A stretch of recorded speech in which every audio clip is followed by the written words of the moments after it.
సమృద్ధి అయిన ఆహారము లేక ఎంతోమంది ఇబ్బందులు పడుతున్నారు.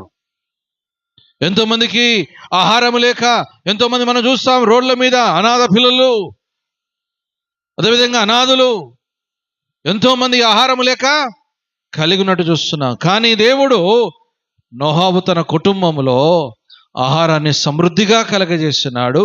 దేవుడు వారిని ఏం చేస్తున్నా అంటే సమృద్ధిగా మీరు ఫలించి అభివృద్ధి పొందండి, తర్వాత భూమిని నింపండి. దేవుడు నోహాబు అంత యథార్థంగా కలిగి ఉన్నాడు. నోహాబు భయము భక్తితో దేవుణ్ణి కలిగి ఉన్నాడు గనక దేవుడు తన కుటుంబాన్ని ఆశ్రయించగలిగినాడు. మరి ఈ దిన మనం ఎందుకు దేవుడు ఆశ్రయించలేకపోతున్నాడు?